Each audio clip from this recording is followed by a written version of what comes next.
Good morning, Miss Saigon. No, that's from an old movie. Anyway, today we're going to start talking about Newton's laws of motion. We've really been dealing with them for a few weeks now, but today we're going to begin to look specifically at what Newton said, and it should make a lot of sense because of what we've been working on over the past few weeks in terms of motion and balanced forces and all that stuff, friction and so on. So let's go ahead and get started and see where it takes us. So Isaac Newton, so when we say Newton's laws of motions, we're talking about the Isaac Newton. Hopefully you've heard of him. But he was around in the 17th century, so that would have been like that would have been like the 1600s. And he, of course, was a scientist, and he came up with a way to describe motion using three laws. And to this very day, we still use those three laws. They still make sense to us as, and they still make sense of what we find and what we observe happening naturally when we talk about motion. So we're going to talk about his first law today. So let's have a look-see. So there's a little video that I want you guys to watch. So go ahead and watch this, and we'll come back and continue from where we left off.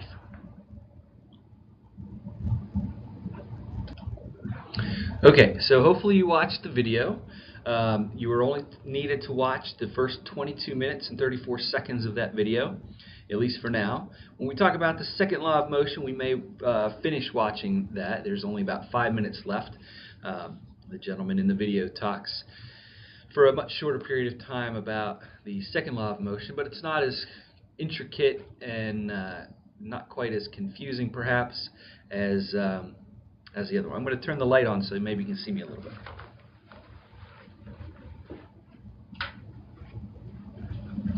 All right. Now, let's... The law of inertia states that objects will maintain their state of motion unless acted on by an outside force. This means that moving objects will stay moving and still objects will stay still unless you push or pull on them. There are two safety devices in your car to protect you from the effects of inertia. The first is your seat belt. When the front end of your car rams another object, your car will suddenly stop or slow down.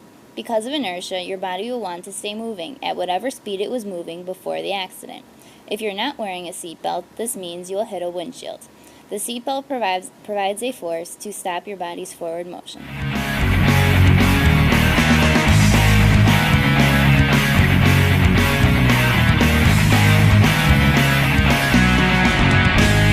The second safety device in your car is a headrest. When your car is hit from behind, the car is suddenly pushed forward. Your head will want to stay still, but your body will be pushed forward by the seat. This causes your head to feel like it is snapping back. Your head is actually staying still because of inertia, while the rest of your body is being pushed. Your headrest pushes your head forward with your body so that you don't suffer from whiplash. Look at the difference between a headrest that is properly set versus one that is set too low to push your still head forward.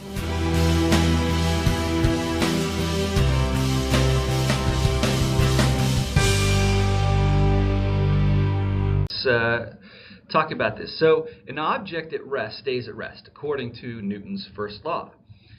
Newton's first law also tells us that an object in motion will stay in motion with the same speed and in the same direction as that net force, unless it's acted upon by an unbalanced force, which you should know very well about because we've been talking about that.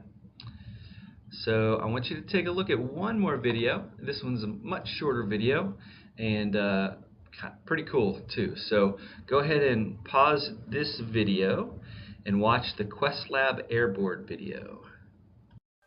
The following KQED production was produced in high definition.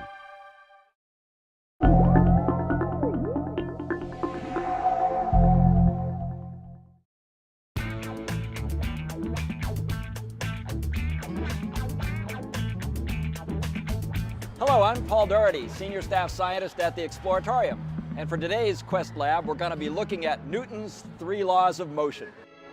So, Newton's first law of motion is that objects at rest tend to remain at rest. He's always asleep. Duh, that's obvious. But objects in motion tend to remain in motion? That's just counterintuitive, because we know on Earth, anytime we start something going, friction's gonna stop it moving. And that's what Newton had the brilliance to see, even though he couldn't get rid of friction himself. But I, today, have the tool called a frictionless air puck. By putting air underneath me, I can get rid of friction, and I can show you what Newton visualized way back in the 1600s. It's powered by a battery-operated leaf blower, and it blows air underneath this wooden circle I'm sitting on. The layer of air is very low friction, so I can slide across the ground on the gentlest of push. Newton had a second law as well, and that said that for every action there's an equal and opposite reaction. Well, what does that mean?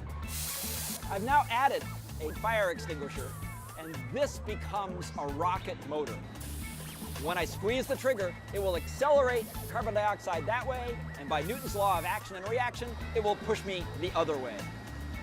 Newton had a third law as well, and that is when you apply a force to an object and there's no friction, then that object will accelerate. When I turn on my rocket motor, it will exert a force on me, and I will start going faster and faster and faster. That is acceleration.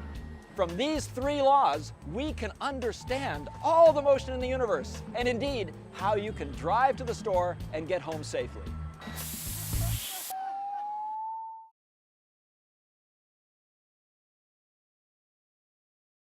All right, so you got to see the hoverboard. That's pretty cool. And he talked about Newton's first law and his second law, but we're going to dissect the first law a little bit further, because I want to point out to you that there are really 2 parts to the first law. The first part predicts the behavior of stationary objects, and the second part predicts the behavior of moving objects. So it's kind of a pretty intricate law in the sense that it deals with 2 different conditions, or two different stages, or I guess you could say conditions. But we have a conditional statement that comes next. But before we get there, let's look at these two these 2 different portions of the law. The first is that objects at rest tend to stay at rest. And so in this diagram, you can see that there are some mathematical equations involved here. And what this is telling us is that velocity is at 0 meters per second, right? So that would make sense because the object is at rest, it's not moving. And acceleration also equals 0 meters per second squared. So mathematically speaking, if you multiply 0 and 0 together, or add them together, or subtract them, or do anything with them, you're still going to get 0. So mathematically, it would seem appropriate that objects at rest at a velocity of 0 with 0 acceleration are going to continue their velocity of 0, which means they're not even moving. But when you have objects in motion, you have to have a velocity that's anything but 0 meters per second. But your acceleration can equal 0. You don't need to add any more acceleration to it. And that object, given that there would be no friction, would be able to stay in motion. So it would be the same speed and would continue going in the same direction. So if you think about objects in space, it's probably even easier to imagine. Or if you think about the hoverboard video that you just watched, you know, in space, we pretty much know that if you give something even a gentle push, it'll start floating through space and literally, well, there is a little bit of friction in space, so eventually it probably would stop, but it would take a very, very long time. It would be hard for the little amount of frictional force in space to overcome the inertia of whatever object you just pushed into motion. All right. So at the end of Newton's first law, there's this condition where it says unless. So an object at rest stays at rest unless the object is acted upon by an unbalanced force.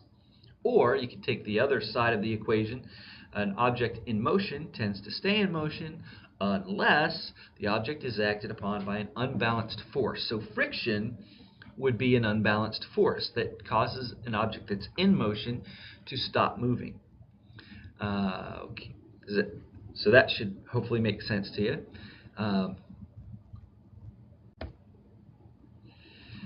Another way to think about this is to say, as long as the forces are balanced, the first law of motion applies.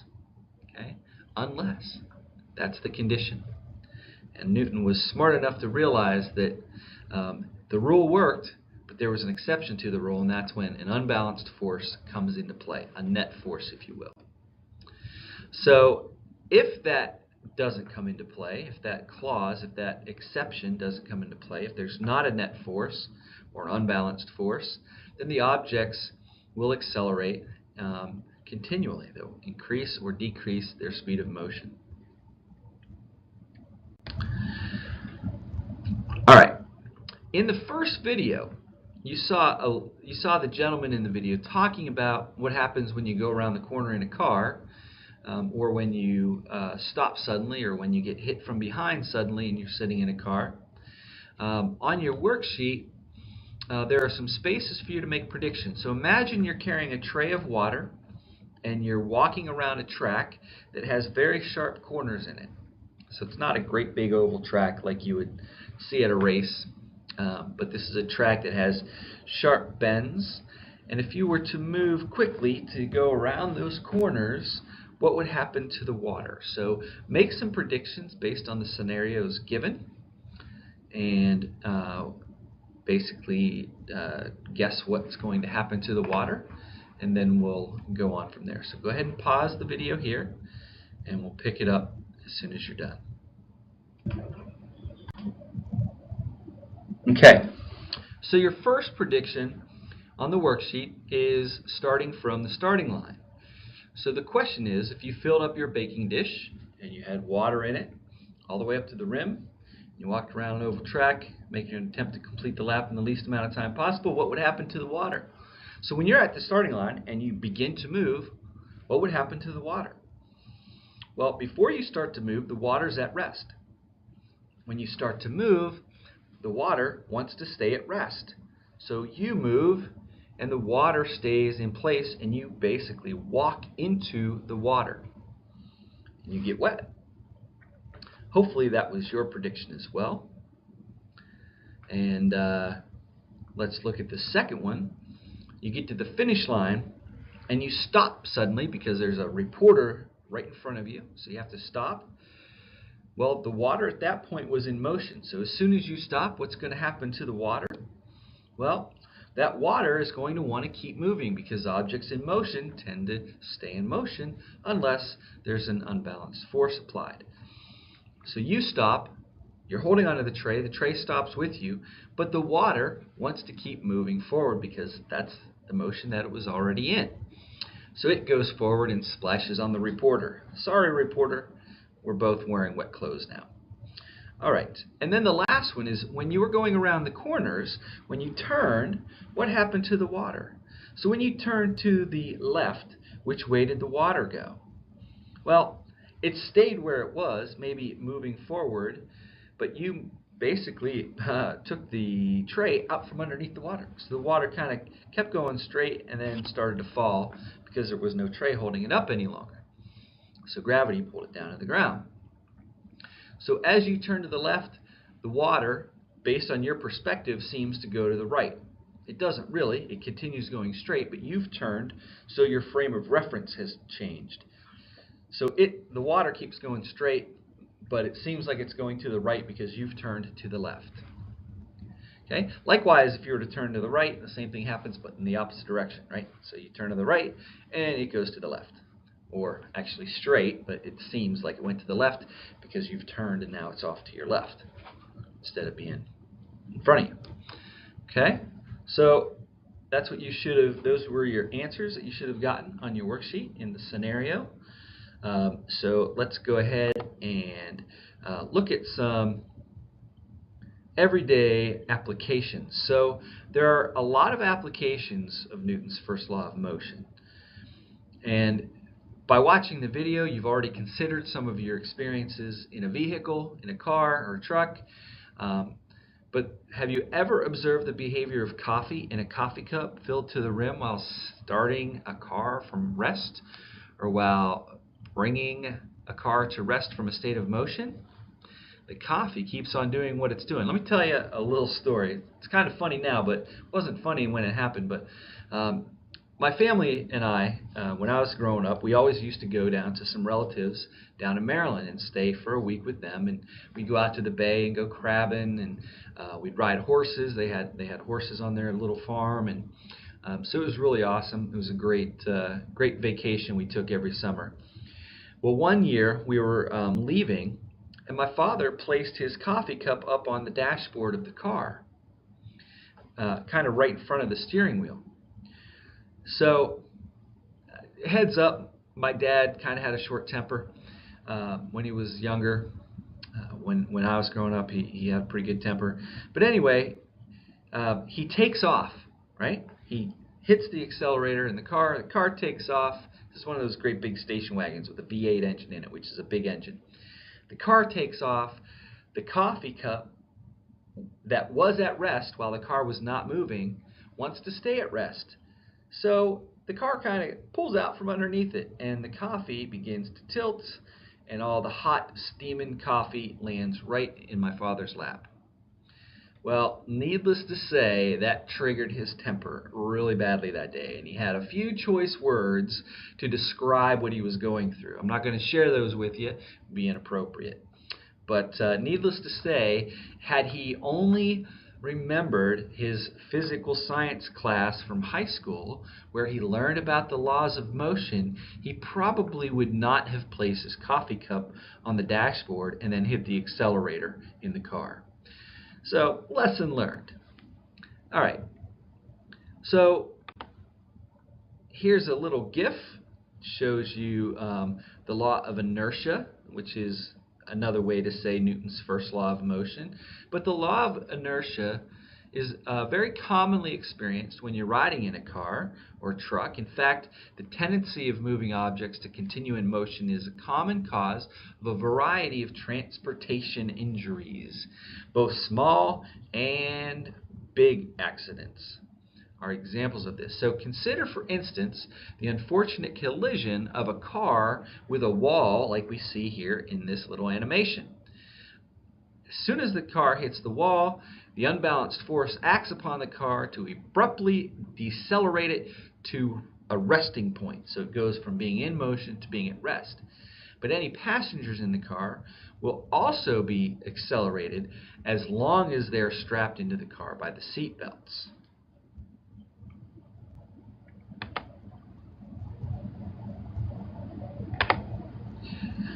Bam! That's inertia.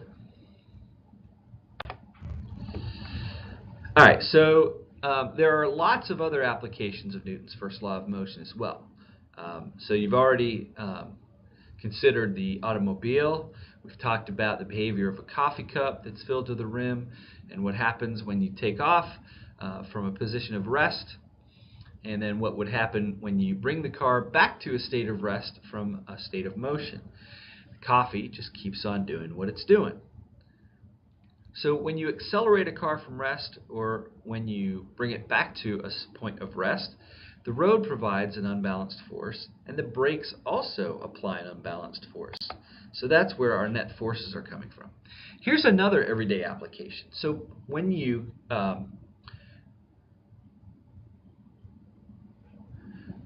quickly stop while you're riding or descending on an elevator, when you're going up or you're going down, the blood rushes from your head to your feet when you go up, and it rushes from your feet to your head when you go down and you stop suddenly. So if you've ever felt that kind of queasy, almost dizzy feeling when you're riding on an elevator and it stops suddenly, it's thanks to Newton's first law of motion, or maybe not thanks to Newton's first law of motion, but he has been able to describe for us what's causing that. So here's another everyday application. You've got this hammer, and it can be tightened onto the handle by smacking the hammer handle, the end of it, on a solid surface. So if you set the hammerhead on top of the handle and just get it on there lightly, and then you start hitting the hammer end, the end of the handle part on the desk, that sudden stopping will cause the head of the hammer to lodge itself further onto the handle. I don't know if you've ever done that. We used to have axes when we were kids. We'd have to chop wood, and we had these axes, and they'd get old, and the head would come loose and would come flying off. You had to be very careful. You didn't want to kill anybody with the head of the axe flying through the woods. So we would have to bang the handle on the ground to reseat that axe head on the handle so that it wouldn't come flying off when it got loose. So we'd have to pay attention, look for it getting loose, and then do that process again. And we didn't know it at the time, but we were actually taking advantage of Newton's law of motion. Another one is a brick is painlessly broken over the hand of a physical science teacher by slamming it with a hammer.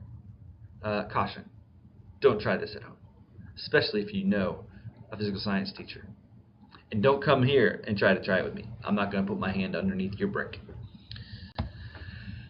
Alright, sometimes when you're trying to get ketchup out of a bottle, especially a glass bottle, the squeeze bottle's kind of eliminated this problem, but back when we always used, or I should say back when ketchup always came in a glass bottle, sometimes it would get stuck. You couldn't get the ketchup out, so you had to turn it upside down and you'd have to hit the bottle. So it would cause the bottle to move forward and then suddenly stop, and hopefully the ketchup inside would continue moving. And then end up on your sandwich or wherever you're trying to apply the ketchup.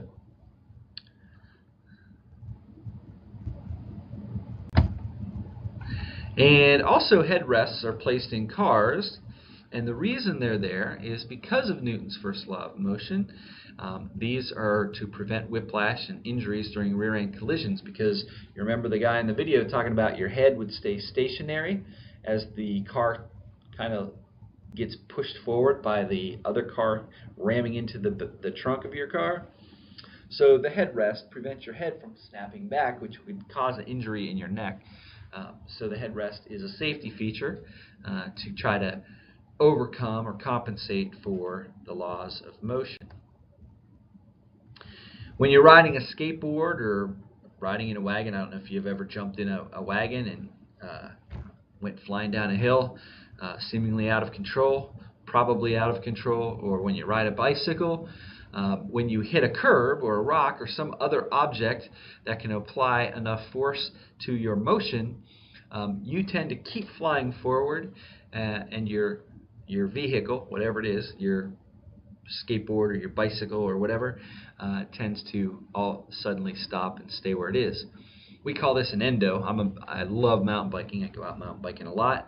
And sometimes, if I'm going over a big log or something, that log will stop the bicycle's forward momentum, but my forward momentum will take me right over top of the handlebars.